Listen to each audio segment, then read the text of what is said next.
grado y se nos queman los frijoles. Querida Adriana.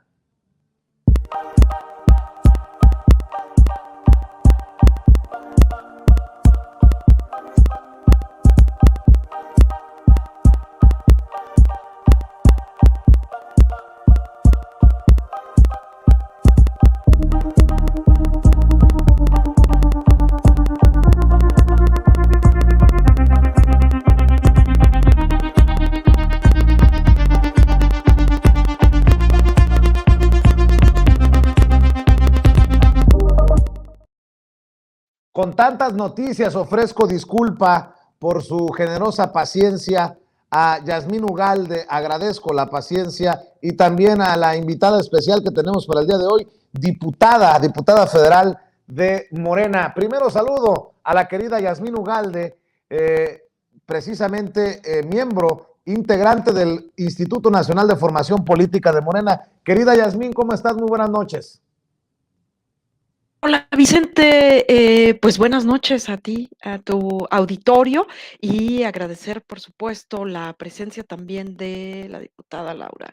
Le agradecemos muchísimo que haya aceptado también la invitación para estar aquí y no te preocupes, a nosotros nos encanta estar aquí, si bien a veces esperamos un poco para entrar de lleno a cuarto grado, nos encanta escuchar siempre las mesas que nos anteceden.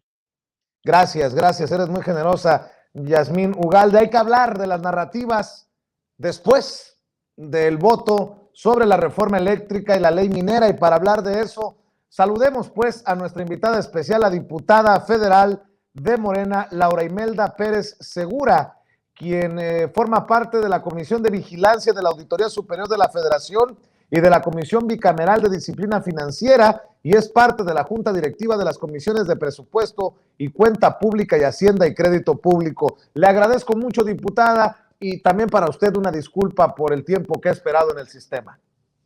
De estar aquí, un saludo, buenas noches a todo tu auditorio, a ti, Vicente, Yasmín, un saludo, gracias por la oportunidad de platicar con ustedes. Laura, ¿cómo ve lo que ha ocurrido después del voto sobre la reforma eléctrica el domingo en la Cámara de Diputados y el debate y votación en la Cámara de Diputados y en el Senado de la ley minera? ¿Con qué nos quedamos? Bueno, yo primero quisiera comenzar, si me permites, con poner en contexto lo que estamos viviendo. La cuarta transformación, como le hemos llamado nosotros, representa una transformación profunda de la vida pública de México mediante la vía democrática a la que logramos acceder con el apoyo de las y los mexicanos. Este proceso de transformación, por supuesto, y lo sabíamos desde siempre, iba a tener las resistencias correspondientes de aquellas y aquellos quienes históricamente se han beneficiado de la situación en la que gobiernos anteriores sobre las últimas décadas nos habían puesto, una situación de vulnerabilidad frente a otros países, de saqueo, de explotación y de pérdida del Estado de Derecho.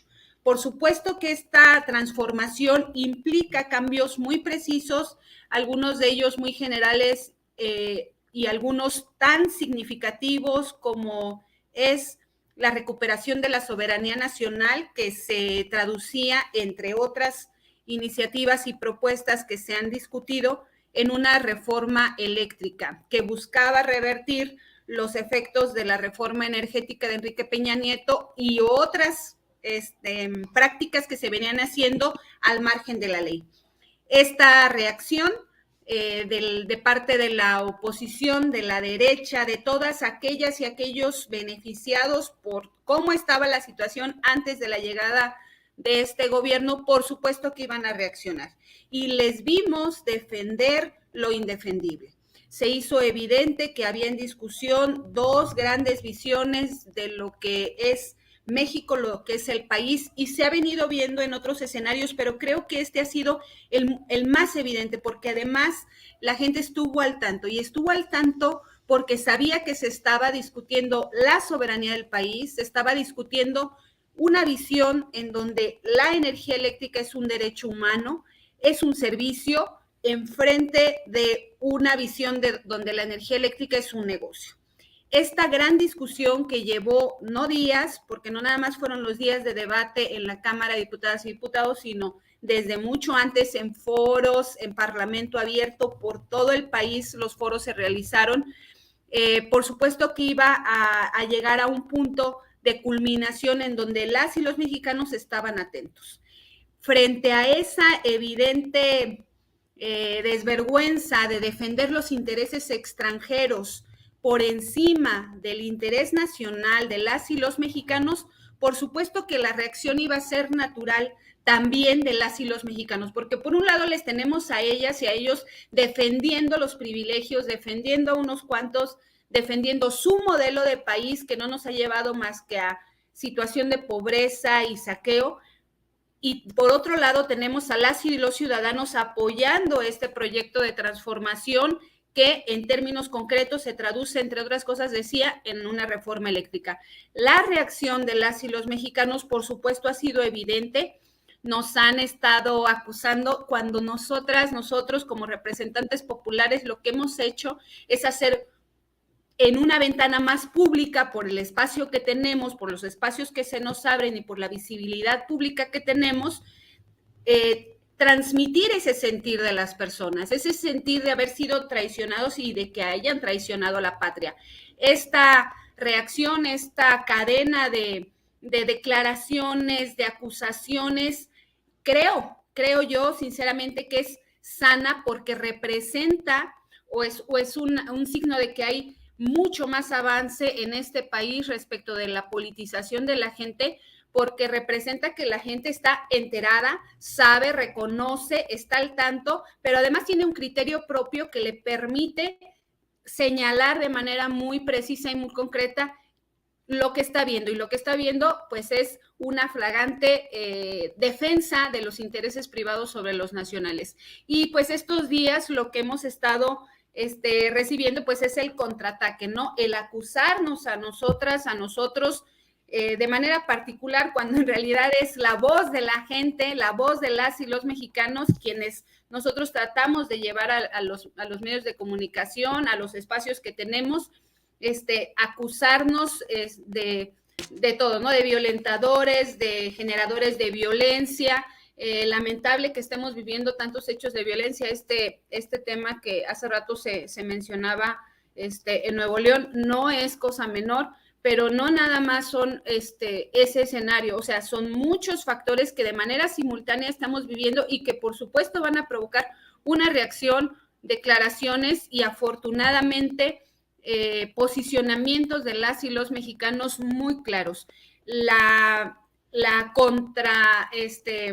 El contraataque que viene de la derecha, afortunadamente creo que queda anulado cuando son las y los mexicanos quienes han estado denunciando esa traición a la patria, catalogada en el artículo 123 del Código Penal Federal, de manera muy precisa, que quienes defienden por encima del interés nacional los intereses extranjeros son considerados así. Y bueno, ahora lo que ellas y ellos dicen, parece que se les olvida todo lo violentadores que han sido, porque quisiera nada más agregar para terminar que esta violencia que ellos han manifestado y sobre todo su posicionamiento tan claramente en contra del interés nacional ha tenido como consecuencia esta reacción y este reclamo de las y los mexicanos, que no nos vengan ahora con que ahora son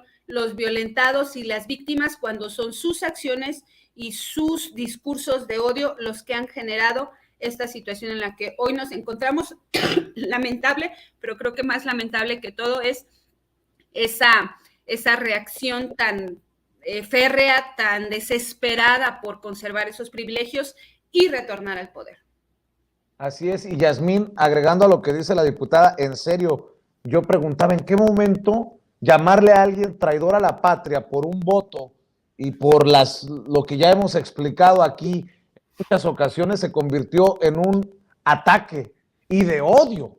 No, la verdad es una tontería esto de paren el odio o algo por el estilo, como se llama la contracampaña de la oposición, cuando creo que el odio está evidenciado desde allá a Palacio Nacional, es más, contra el hijo menor de edad del presidente Andrés Manuel López Obrador, y no he visto a los legisladores estos que se dicen víctimas de odio levantar la voz, alzar la voz y decir esto está mal a todas luces. Solo un ejemplo, querida Yasmín.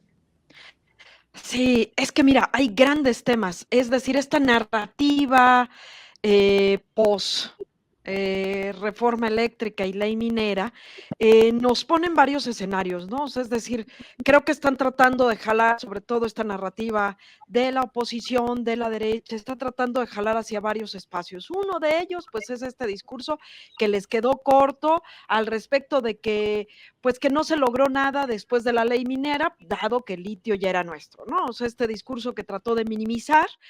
Otro discurso, otra narrativa de la derecha, que es esta donde, pues el gran fracaso de Morena, ¿no? Que viene de un fracaso de la revocación de mandato y no le alcanzan los votos para la reforma, para pasar esta reforma constitucional, ¿no? O sea, es decir, como haciendo ver una gran derrota, a sabiendas que sabemos que la política es estrategia, es negociación, es esto que nos ha acostumbrado a quienes estamos en Morena.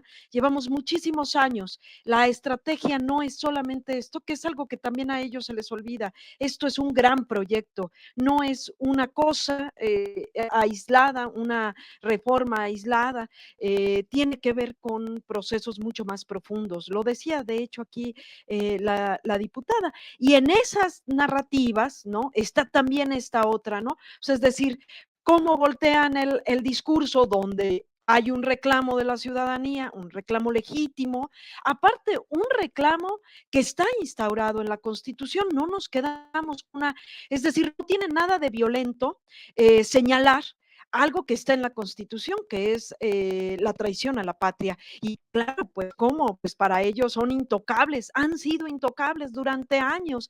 Empezaron a ser tocados a partir de que la ciudadanía se organizó, se movilizó y es de un gran proyecto como es este, el proyecto transformador, empezó a acorralarlos. Antes de eso no habían sido tocados. En este momento cada vez son mucho más acorralados, mucho más señalados.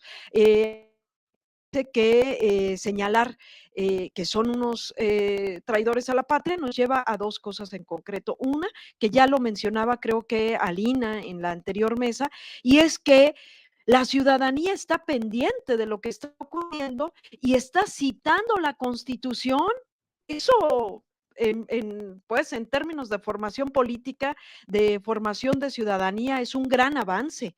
Que la ciudadanía de pie esté mencionando el articulado que demanda a sus diputados, por un lado. Y lo otro es, bueno, esto de hablar de traidores a la patria, pues nos lleva precisamente a seguir recordando en la historia que han sido ellos, ellas, los opositores a este gran proyecto, los conservadores, estos que quieren conservar, que con su voto quisieron conservar esa ley de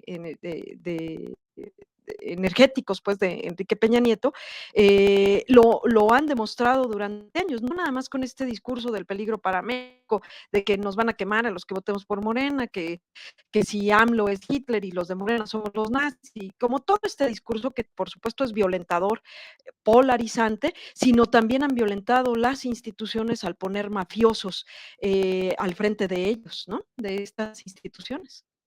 Y creo, diputada, salvo que